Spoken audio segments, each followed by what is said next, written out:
Well, I was a fanatic. There's no doubt, a fanatic. My goal was to get carried out of the wrestling room because of exhaustion, and it never happened. The thing it did for me every day about 6 o'clock is that when I got out, I looked back in and there was nobody else there. Bottom line was, I didn't reach my goal. So guess what happened? I went back in the room again. But I got some quality time because of just some kind of a fanatic goal.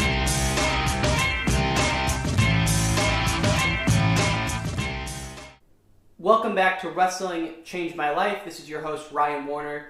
Now, folks, today's guest is one of the leading business icons of our time. He's known throughout Silicon Valley and the world. His name's Carl Eschenbach. He's currently the partner at Sequoia Ventures, which is probably the most respected venture capital firm in Silicon Valley. And before that, he was COO and president at Vmware, joining the company in the early 2000s when they had about $200 million in revenue, and leaving 15 years later, helping grow them to well over $7 billion. So this man knows sales. He knows how to climb the ladder, knows how to achieve success in life. And in this podcast, we talk about a couple things, including how he thinks about just optimism and positivity, and how he carries that throughout his day. We talk about his work ethic. And of course, we talk about how wrestling impacted his life. Carl wrestled in Pennsylvania and throughout high school and a little bit in D1. And obviously the sport had a huge impact on his life, and that's why he's here to talk about it with us. So really hope you enjoyed this one. For past episodes, please visit WrestlingChangeMyLife.org. And if you're listening to this on iTunes, please leave a rating, subscribe, give us your feedback, good, bad, or otherwise. We really appreciate it. Now sit back and enjoy this podcast as we take you into the heart of Silicon Valley with Carl Eschenbach. Thank you. So, Carl, welcome to the podcast. Thanks for joining us. Oh, thank you for having me. It's an honor to be here. Well, we're really excited, and I know we have a couple of things we want to cover today. Around sales, around how wrestling shaped your life, and ultimately put you on the trajectory of where you're at now. But I'd love to just start with a quick background on how you went from growing up in Pennsylvania to being one of the most legendary figures in the enterprise software world in Silicon Valley in quite some time. So, how did that journey happen? Talk us through that. Yeah, sure, Ryan. Well, thank you for those kind words. I'm kind of nervous to say anything because it'll ruin that you just highlighted for me. But let me see if I can kind of go through it very quickly here. Yeah, I grew up in Northeast Pennsylvania, in the Poconos area of Pennsylvania. So for those people who know anything about wrestling or know anything about the Lehigh Valley in Pennsylvania, District 11, know it well. But most people don't equate, Northeast Pennsylvania with someone who ultimately found a journey into the high-tech industry. But I grew up there, a very modest family with one sister, amazing parents. My father was, and is to this day, my mentor in life, and I look to the heavens every day to say hello to him and thank him for what he taught me. And it was a really exciting, life that I had growing up in Pennsylvania with my family.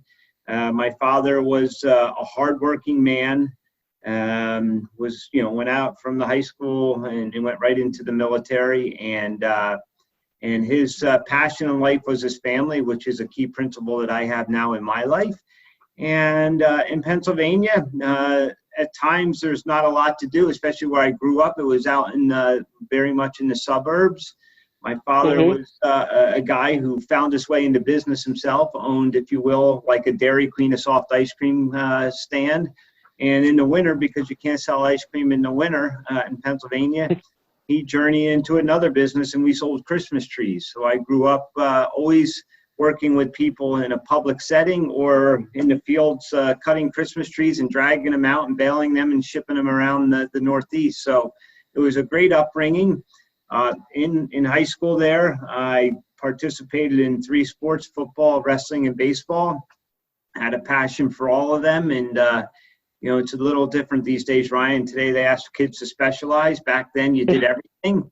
And I really enjoyed it. And my passion, it's funny looking back, my passion was always wrestling. And, we'll get into that later, but it taught me a lot about life and a life lesson that I hold dear to my heart today.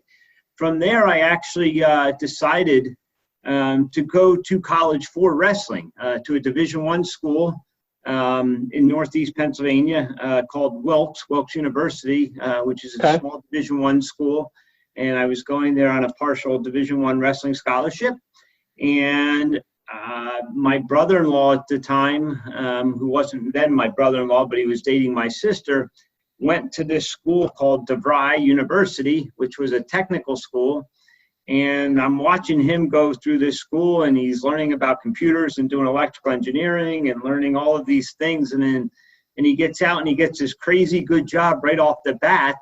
And I'm like, wow, that's kind of cool. So I went to my parents and explained to them that I think I'm going to leave the university and the scholarship, and I'm not going to wrestle anymore because I think I want to get into this kind of electronics and electrical engineering stuff.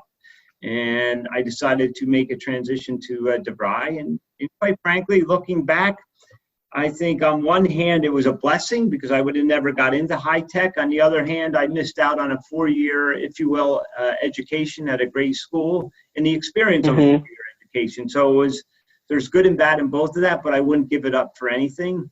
And from there, I got out after 2 years at DeVry, and I got right into a pre-sales engineering position. And spent my early career in pre-sales system engineering and working with sales reps like yourself, Ryan, and then moved there into sales. And then I got a very early opportunity while I was at 3Com to interview for a sales management position in New Jersey in the New York metro region. And while I clearly didn't have the experience, I went in with the tenacious attitude that I bring to, the life every day, that I'm going to get this because of my diverse background, because of people, because of, my attitude, which ultimately determined my altitude in life. And I got the job. And so I was fortunate enough to get into sales management very early on and work my way up through the ranks. In 1997 or 1998, I joined my first real, if you will, early stage startup. A company called Inktomy that ultimately went, was a publicly traded company, just had a rocket ship ride. And that went really well. And then I had the great fortune of someone introducing me to a lady called Diane Green in 2002, after a very short stint at EMC, to join this company called Vmware. I knew nothing about Vmware, other than when I read the website, and after I met with Diane, I said to myself, if they can do what they say they can do and take, 10 servers and throw them out the door and put all of them on one and allow multiple operating systems to run simultaneously, I said to myself at the time, I can sell this shit silly and I can figure out how to build a distribution strategy.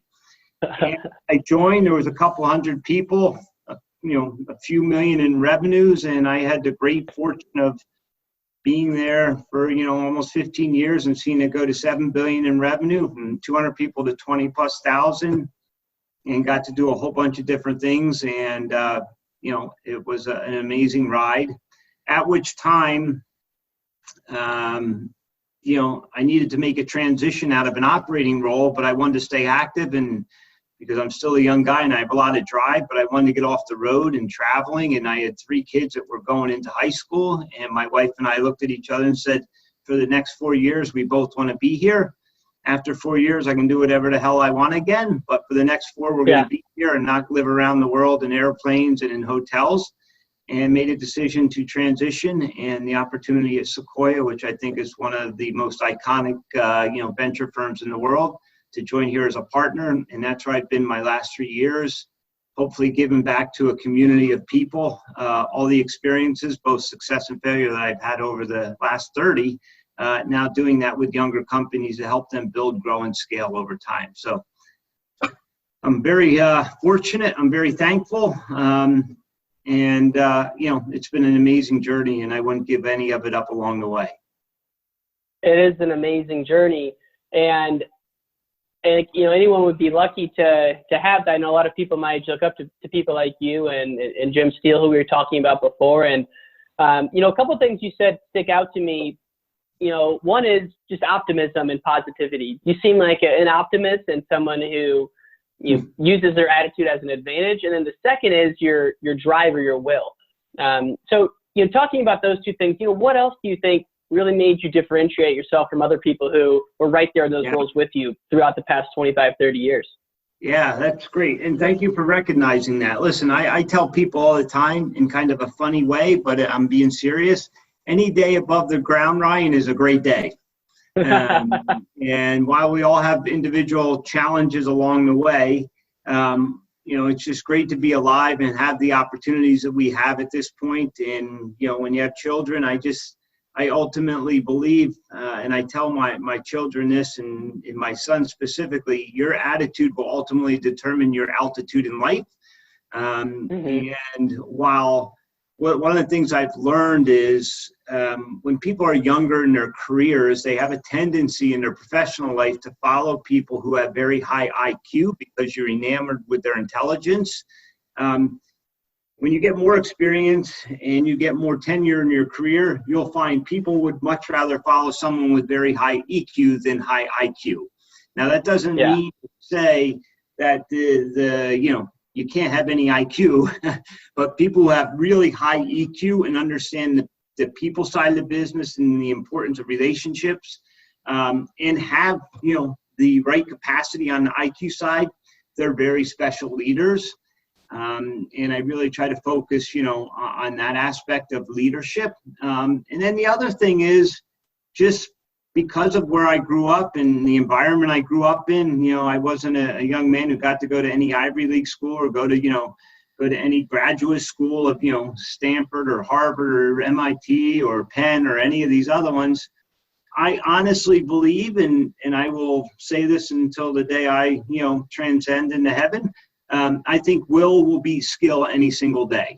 And that kind of goes with the attitude thing, Ryan, but I just, life is great. And when you get into leadership roles, what I found is that enthusiasm is contagious, and people gravitate to people who are enthusiastic and passionate about what they do, yet they're humble and grounded as well. I love that.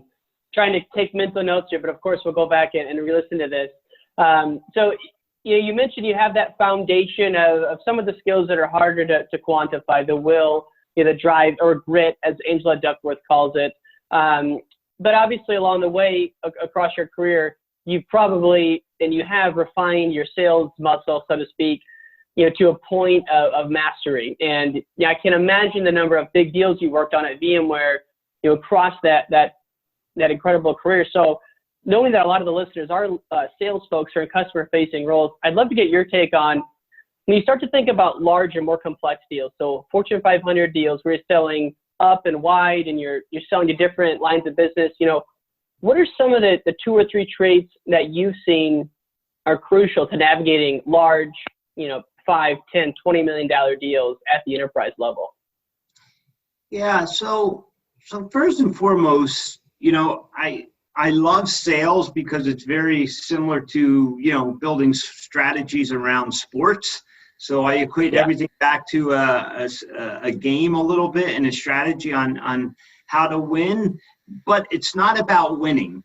The best deals are when both company and vendor or strategic partner walk away feeling like it's a good outcome.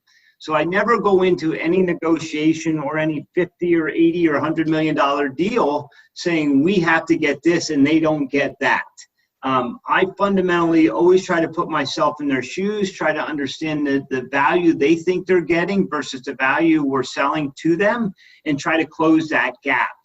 The other thing is I try to narrow things down very quickly in big negotiations as to, all right, what are the top 5 things we're going to have to negotiate?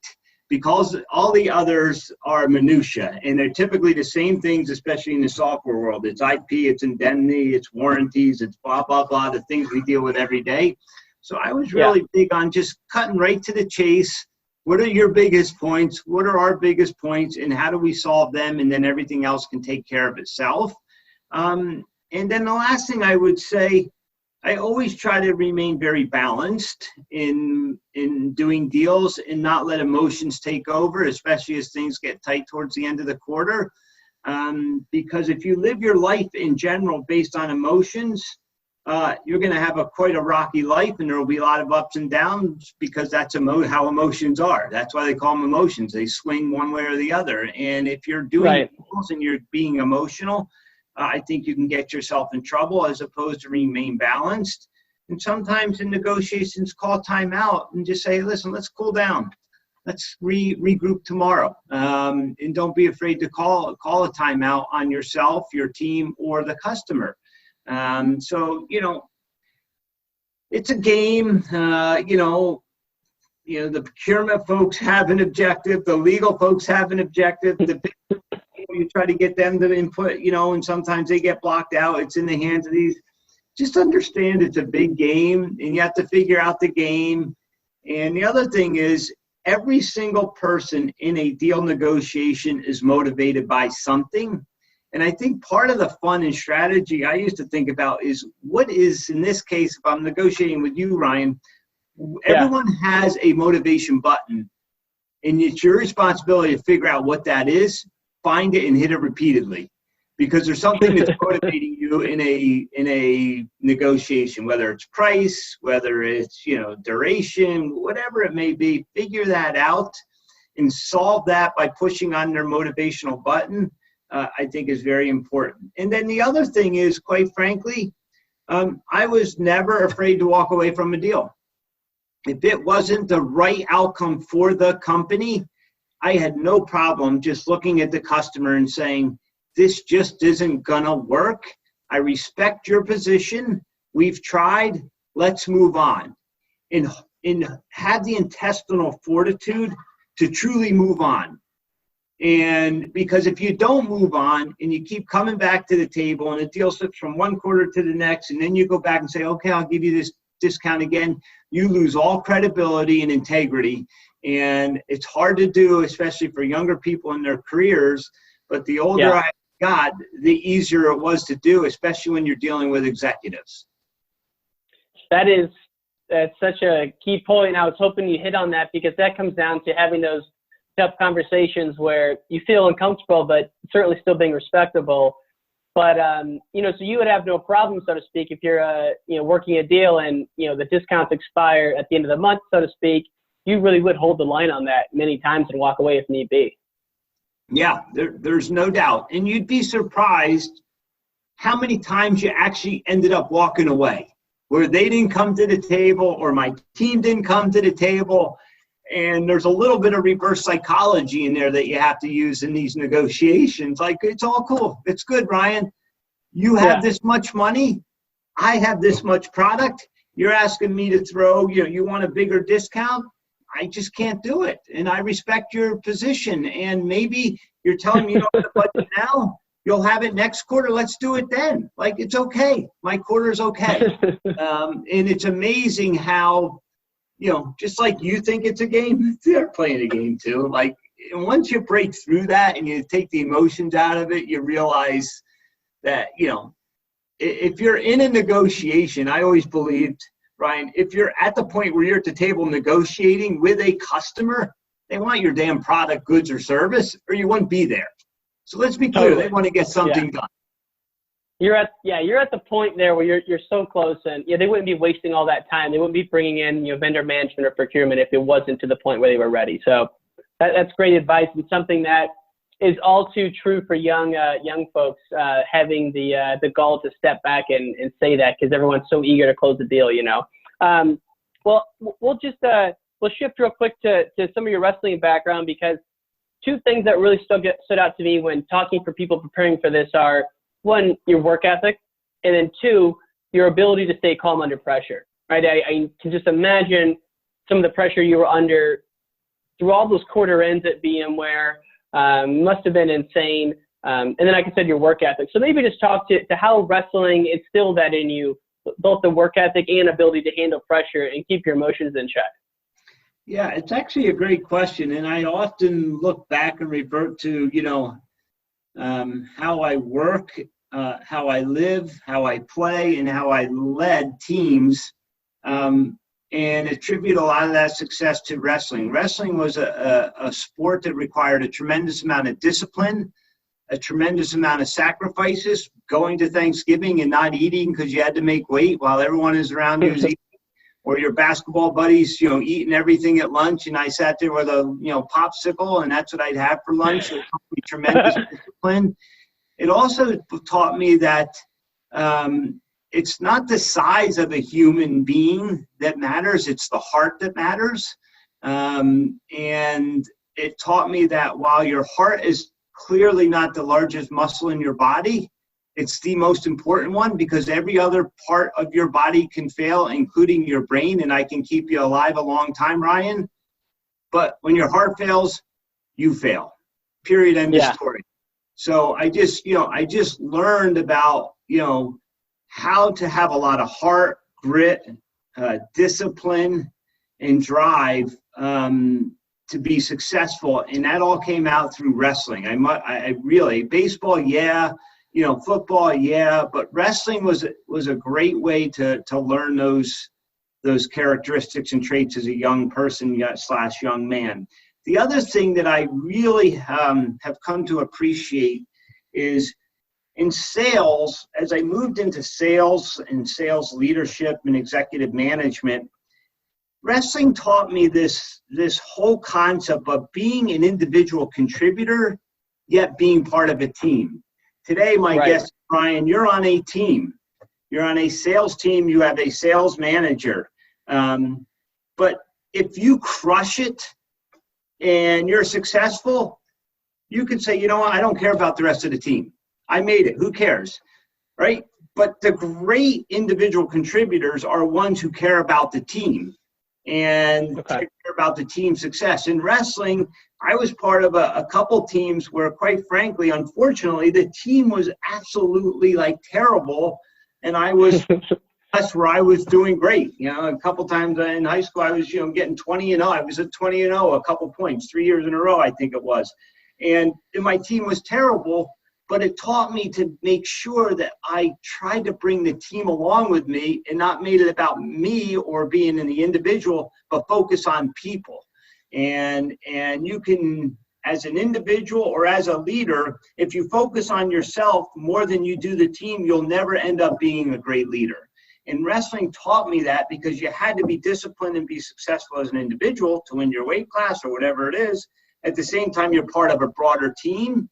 And it just taught me a lot about how to both focus on myself and my own success, but also be part of a broader outcome or mission, and that's the team.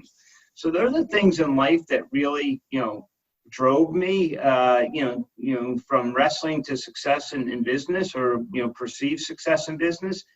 And then the other thing is just pure work ethic, man. I fundamentally have had this belief since a young man that I knew I wasn't the biggest. I was never the strongest. I was never the fastest. But I was going to outwork everyone. I remember every day in high school during the wrestling season, I'd get done with the workouts. I'd go home. I'd put my sweat gear on, and I'd run another 4 miles at the end of the night, because I thought my competition wasn't. Every freaking night. Didn't matter how it was in Pennsylvania, it was, 20 to below, I would do it just because I wanted to outwork. And as I got into business, I had this belief, right or wrong, that the pace and energy of the organization is completely derived from the leadership and the pace that he or she sets. So I always felt like, that I had to set the pace and work ethic of the team, and people look to that. At the same time, I'll talk out of both sides of my mouth, I had to learn that while this is how I think and how I work and fly around the world, and I'd go days without sleeping in a hotel, I'd sleep on red eyes flying across Asia or Europe, and get up and, off the airplane, shower at the airport, and keep going.